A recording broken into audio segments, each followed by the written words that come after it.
Estimados amigos, en nuestro programa anterior hablábamos sobre el problema inflacionario y al final decíamos que en este programa íbamos a hablar sobre las formas en cómo se podía corregir ese problema inflacionario. Sin embargo, creo que es conveniente, antes de entrar a hablar sobre cómo afrontar un problema inflacionario, hablar acerca de las consecuencias de un problema inflacionario. Obviamente, las consecuencias inmediatas de un problema inflacionario es que cuando éste se materializa, el poder adquisitivo del dinero baja. Es decir, el poder adquisitivo del ingreso monetario o nominal de las personas se reduce porque normalmente al aumentar los precios, pues cada bolívar puede adquirir una menor cantidad de bienes o servicios dentro de esa economía. Y por lo tanto surge un proceso de empobrecimiento generalizado de la población, a menos que esa población vea ajustado el ingreso nominal o el ingreso monetario en la misma proporción en que aumentan los precios. Ahora bien, el efecto de una inflación va a depender sustancialmente de la capacidad que tenga esta población de anticipar correctamente o no la materialización de ese fenómeno inflacionario. Si un fenómeno inflacionario pudiera predecirse plenamente, es decir, anticipadamente, y supiéramos que en el próximo año la inflación va a ser, por ejemplo, 50%, y todo el mundo conociera que eso va a ser así, que los precios van a aumentar en un 50% en el próximo año, pues entonces todos los agentes económicos buscarían la forma de adaptarse a ese mayor precio o a esos mayores precios, por ejemplo, ajustando los alquileres de las viviendas en las que vivimos, se ajustarían por un 50%, los trabajadores solicitarían que se ajustara sus salarios por un 50%, los depositantes de recursos en los bancos le pedirían al banco que le pague un 50% o algo más de un 50% para compensar la inflación, y en general se pudiera decir que en esas circunstancias se mitigaría en una forma sustancial el impacto inflacionario porque todo el mundo, todos los agentes económicos ajustarían sus sueldos, sus salarios, sus alquileres, etcétera, a ese fenómeno inflacionario que se presenta. Sin embargo, esto no es tan fácil, esto no es del todo cierto ni tan predecible como se pudiera visualizar. E incluso si se pudiera aspirar a que esa fuera la situación de que estuviésemos en capacidad de predecir en una forma efectiva y eficiente esa presión inflacionaria, todavía esa presión inflacionaria tendría efectos importantes sobre el resto de la economía. En primer término, al haber una inflación, todos los costos de producción aumentan porque todas las cosas, todas las materias primas, los sueldos, los salarios, los alquileres, los intereses, etcétera, aumentan, y en consecuencia esos mayores costos de producción hay que transferirlos a los precios, y como producto de ello se entroniza un proceso inflacionario, se perpetúa el proceso inflacionario y simplemente no se ataca. Lo único que se estaría haciendo en ese caso es ver cómo convivimos con la inflación, pero no cómo abatimos o cómo combatimos o reducimos esa presión inflacionaria. Adicionalmente, cualquier persona que tenga o mantenga, por ejemplo, en una cuenta bancaria, en una cuenta corriente, o tenga dinero en efectivo para cubrir sus gastos diarios de alimentación, transporte, etcétera, vería que el poder adquisitivo de ese dinero que se mantiene en efectivo y que no está ganando intereses está perdiendo valor, y por lo tanto el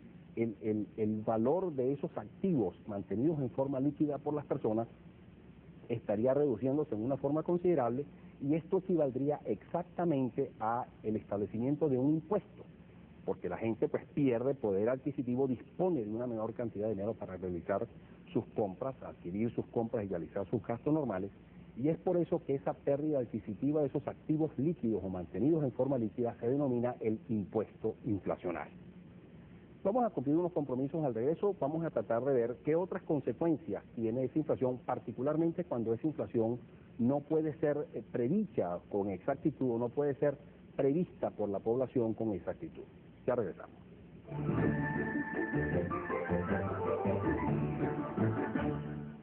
Al final del segmento anterior estábamos examinando las consecuencias de la inflación, particularmente cuando esa inflación podía ser prevista o predicha o anticipada, digamos así, por toda la población en una forma precisa y exacta. Y decíamos que, entre otras cosas,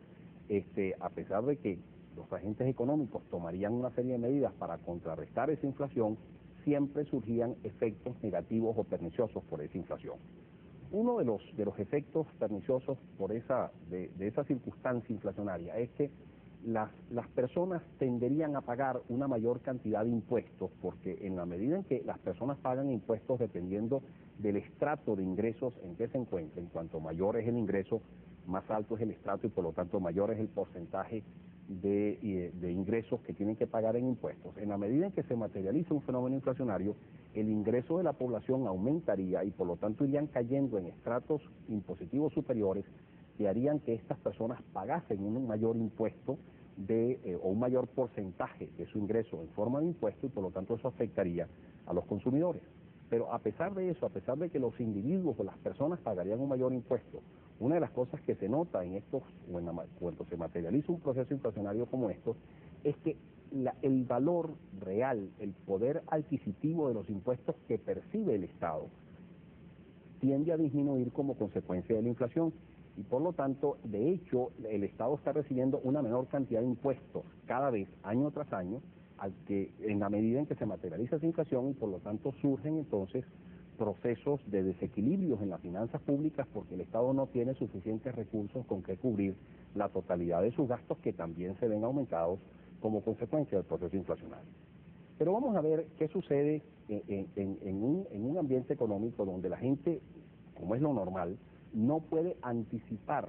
con precisión cuál va a ser la presión inflacionaria que va a operarse en el próximo año, sino que tiene alguna idea de lo que va a ser la inflación durante el próximo año.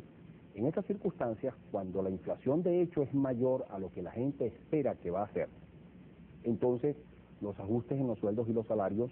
no compensan ni remotamente el aumento de los precios, los ajustes en las tasas de interés tampoco compensan ese aumento de los precios, los ajustes en los alquileres tampoco lo hacen, y en consecuencia surge un impacto como consecuencia, una consecuencia, digamos así, de ese fenómeno inflacionario muchísimo más intensa que en el caso anterior. En estos casos, los trabajadores ven disminuido su poder adquisitivo, el poder adquisitivo de su ingreso nominal, ven disminuido su ingreso real, porque el aumento de los ingresos es inferior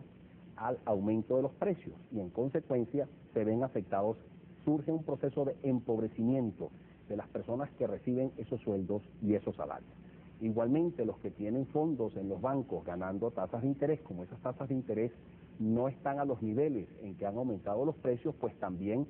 tienen una pérdida del poder adquisitivo de sus ahorros y en consecuencia ese impuesto inflacionario que habíamos dicho en el segmento anterior, que no es otra cosa sino la pérdida del poder adquisitivo que padecen los activos mantenidos en forma líquida, en forma monetaria, digámoslo así, como consecuencia de la inflación sería aún mayor. En estos casos también, por ejemplo, los arrendadores perderían porque al no ajustar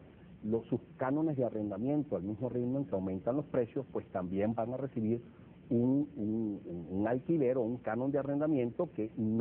que pierde valor, que tiene un poder adquisitivo inferior como consecuencia de la inflación y en general, por lo tanto, van a perder todo lo que son los trabajadores, los jubilados, todas las personas cuyos ingresos son fijos o predeterminados y también pierden los ahorristas o los depositantes de esos recursos en el sistema financiero. Hay otros, sin embargo, que ganan porque las personas que tienen deudas en un esquema como estos, que pagan unas tasas de interés relativamente menores,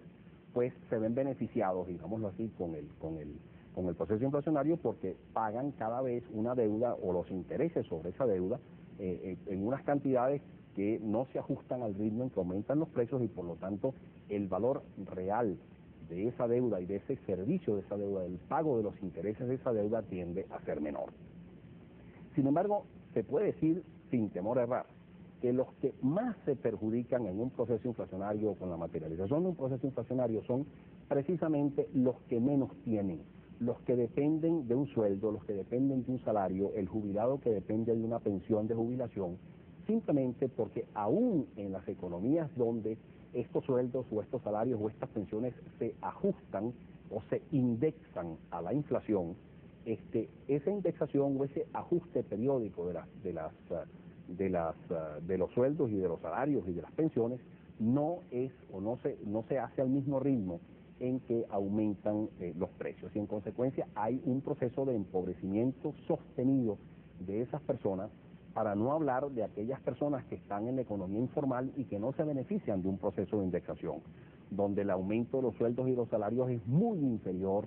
sustancialmente inferior a la materialización de los precios. Esta es la gente que padece más frontalmente los efectos de la inflación, y en general se puede decir sin temor a errar que los que más padecen en la inflación, lo que primero se lleva por delante la oleada inflacionaria, es precisamente al más pobre, a las clases más desposeídas desde el punto de vista del ingreso, y por lo tanto el empobrecimiento o ese proceso inflacionario lo que hace es empobrecer aún más a la población y hacer aún más regresiva la mala distribución del ingreso, haciendo más pobres a los pobres y dando más oportunidades a quienes pueden especular con procesos inflacionarios, a quienes pueden especular en mercados financieros sofisticados, que son la gente que más dinero tiene, a los que menos toca o menos afecta ese proceso inflacionario. Y ahí entonces que ese efecto pernicioso de la inflación, de empobrecimiento generalizado de la inflación, lleva a la necesidad imperiosa de buscar mecanismos para paliar, para mitigar, para resolver o para neutralizar los efectos negativos que ese proceso inflacionario tiene. Entonces es cuando empiezan a aparecer una serie de mecanismos, como son, por ejemplo, los controles de precios, como son, por ejemplo, los subsidios, a través de los cuales se le pretende dar a la población, por ejemplo, servicios públicos con unas tarifas artificialmente bajas que no se corresponden con los costos en que se incurren para la prestación de ese servicio, o se le venden productos a un precio muy inferior al que cuesta producir ese producto. El caso típico en Venezuela de la gasolina se vende en Venezuela a un costo muy inferior a lo que cuesta producirla, e incluso a un costo muy inferior al precio al que se puede vender esa gasolina en puerto venezolano. Y por lo tanto esa diferencia entre lo que el precio de la gasolina o el precio al que yo puedo vender esa gasolina en puerto venezolano versus el precio al que yo vendo esa gasolina en bomba en Venezuela, es precisamente la magnitud del subsidio. Y lo que se pretende con esos subsidios es precisamente paliar, reducir la carga o el peso de la inflación, porque se le vende algunas cosas o se le suministran algunos servicios a un costo o a un precio sustancialmente menor que que tendrían en caso de que se le cobrara estos precios o se dejara estos precios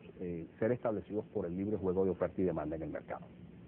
Ahora bien, ¿qué es lo que sucede con estos subsidios? Esos subsidios no solucionan el problema inflacionario porque no atacan el problema inflacionario de frente, sino que nuevamente lo único que pretenden hacer es permitir, digamos, convivir con la inflación, ver cómo se reduce el efecto inflacionario fundamentalmente a través de estos subsidios. Pero obviamente, como ya decíamos, no solucionan el problema. Pero vamos a ver quiénes son los perceptores de estos subsidios. Realmente esos subsidios van precisamente a proteger a los que más se afectan con ese proceso inflacionario. Yo creo que este es un tema que hay que tocarlo con bastante detenimiento, porque precisamente en el caso de nuestro país, nosotros en este momento tenemos una enorme cantidad de subsidios, y subsidios realmente cuantiosísimos, que buscan precisamente compensar el efecto del fenómeno inflacionario y hacer que precisamente los que más se afecten con ese fenómeno inflacionario sean los que más reciban ese subsidio. Vamos a cumplir unos compromisos. Al regreso vamos a ver realmente si estos subsidios que existen en Venezuela cumplen su objetivo, cumplen el objetivo de beneficiar a los que menos tienen y beneficiar precisamente a los que más se ven afectados por ese fenómeno inflacionario. Ya regresamos.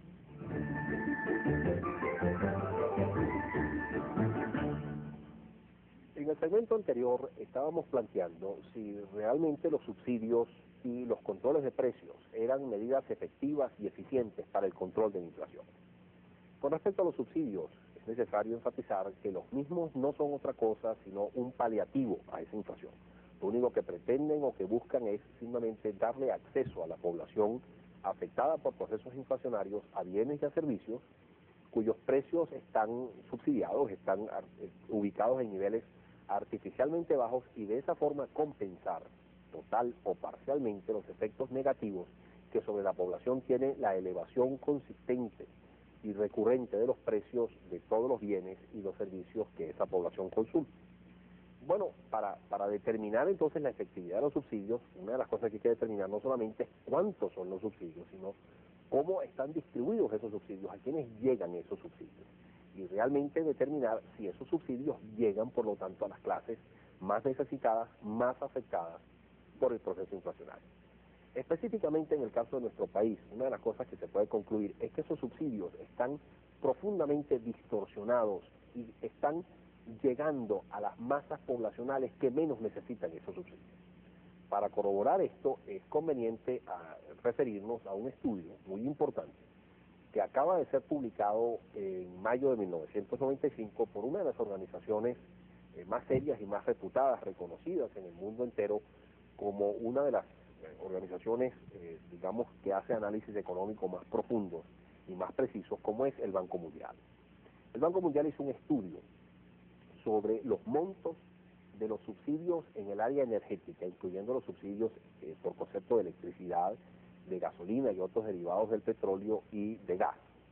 Y en dicho estudio no solamente cuantificó los montos de los subsidios en Venezuela por esos conceptos, sino también la distribución de esos subsidios entre la población. Y a estos últimos fines dividió la población en 4 segmentos de acuerdo a los niveles de ingresos o digamos de riqueza que tuviese esa población.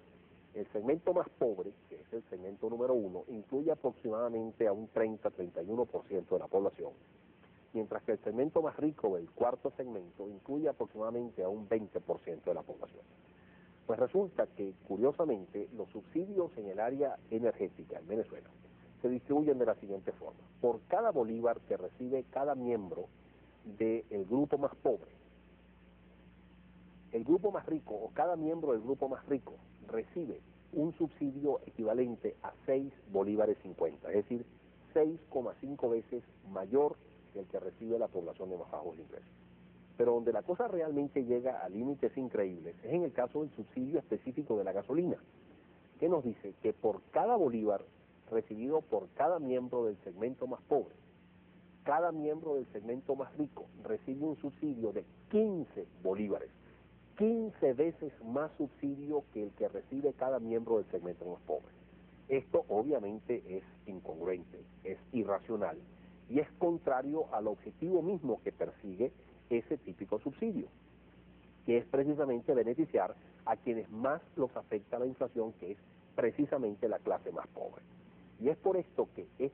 este subsidio desproporcionado que ha existido en Venezuela durante los últimos años y que ahora tan solo se ha tratado en cuestión de hace pocos días de corregir a través de una modificación importante en los precios, particularmente de las gasolinas de más alto octanaje, ha sido un subsidio completamente distorsionado y absurdo, y que se puede decir inclusive que a tales extremos ha llegado la distorsión del mismo, que estos cambios que acaban de ser anunciados, si bien pueden modificar en algo o paliar en algo esta situación profundamente distorsionada, ni remotamente corrige la situación de profundos desequilibrios y distorsiones que existen dentro de lo mismo. Lo que hay que hacer es fundamentalmente eliminar estos subsidios que van precisamente a beneficiar a quienes menos necesitan esos subsidios. Ello entonces va a generar un ingreso adicional importante para el fisco y entonces parte de esos recursos, de esos subsidios, canalizarlos en la forma de otros tipos de subsidios, pero en forma de subsidios muy directos,